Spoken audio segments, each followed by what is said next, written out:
All right, this is Chapter 9, Section 3, Differences in Intelligence. Now, despite the limits of intelligence tests, they do have some uses. One of the primary functions of an intelligence test is to help identify people whose intelligence is out of the ordinary. At either end of the scale, the education system best suits people of average intelligence, those with extreme or those with extremely high or extremely low intelligence need special accommodations. Now, the average IQ score is about 100, but nearly 95% of the population attains a score between 70 and 130. But what about the other 5%?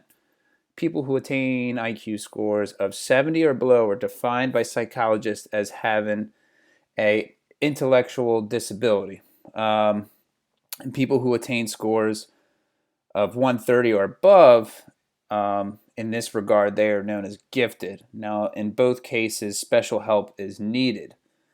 Now, while having an IQ score at or below 70 is the technical definition of intellectually disabled. And there are other indicators as well. So, ID is also associated with problems in communication, taking care of oneself, social skills, self direction, travel in the community, and vocational training. There are several levels of being ID or intellectually disabled, and about 80% of the people who do have ID and that are classified as mildly ID, they have an IQ ranging from 50 to 70. Now, such people often are not so obviously, they don't obviously show this. But as children,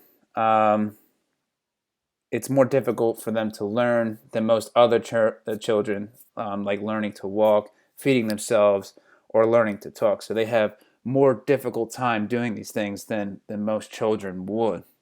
Now, most children with mild ID are able to learn and read and do arithmetic. So that's like math. And as adults, they often are able to take care of themselves and hold jobs. Now that's if you have a mild case of it. If you have a severe case, you're going to need some guidance and support for the rest of your life. Now people with scores from 35 to 49, they have a moderate ID.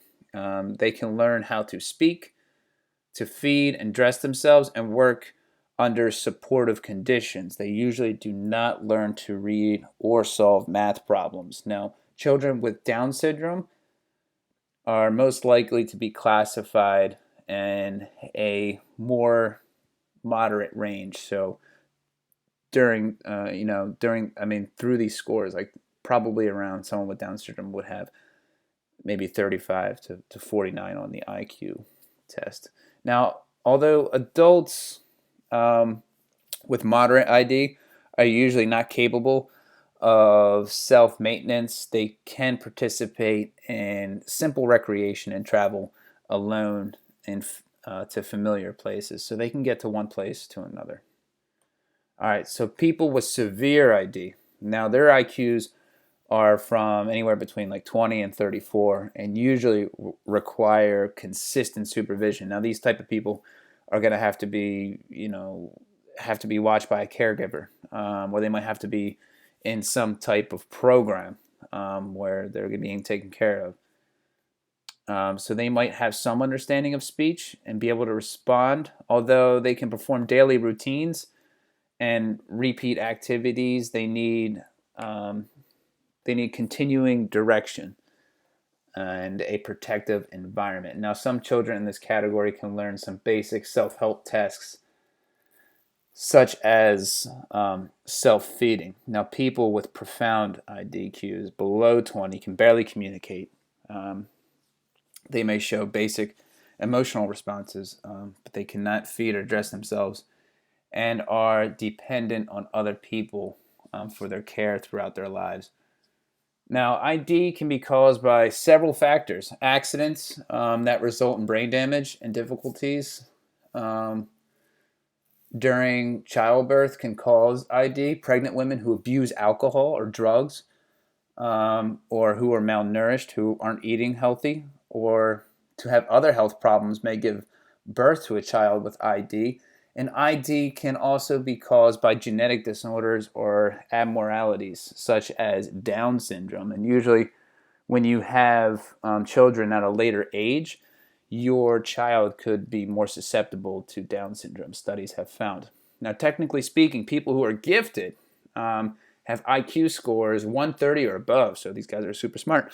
However, giftedness may be more than just a matter of IQ in general. To be gifted possesses outstanding talent or to show the potential for performing at a remarkable high rate of accomplishment when compared with other people of the same age, experience, or environment. The most gifted children are sometimes called child prodigies, and a prodigy develops special skill and particular talent or discipline in the childhood. So a prodigy performs at a level compared to or above most adults in that field. Many prodigies benefit from parents who encourage them to develop the child's talent. And some famous prodigies are listed here, which I don't see right now.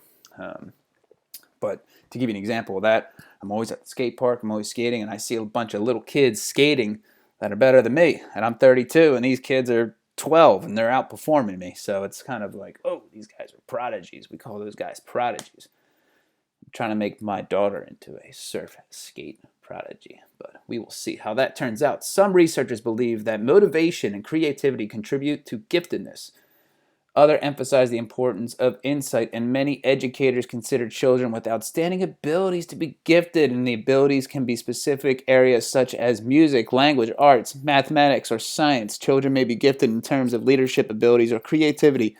They may exhibit excellence in the visual or performing arts on the basis of research and experience. Educators generally recognize the importance of identifying gifted children early and providing them with rich and varied learning opportunities. Special schools help gifted children to develop their potential.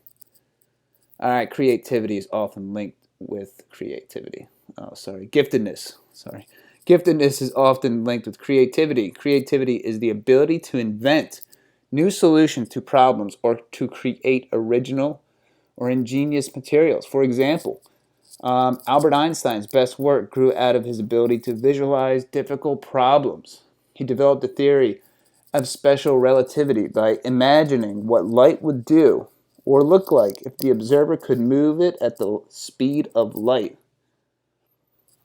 That's a whole other different interesting theory about how you can bend space and time and go through wormholes, and we can get into that later. But that's just the theory that Einstein came up with, and he was able to just imagine that in his head and put it down on paper. So he was very creative. He was very smart, and that's why if you ever hear somebody say, "Hey, man, what are you, an Einstein?" That means you're smart. That means hey, you're really gifted. You're really smart.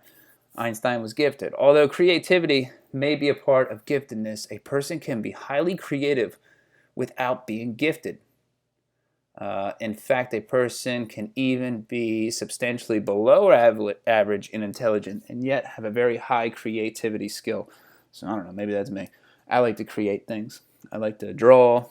I like to surf. That's me creating some dancing on a wave on the water. I like to skateboard. That's pretty much dancing on a piece of wood with wheels. So that's creative. So that is your lesson for today. That's section 3 and chapter 9. Have a great day. Peace out.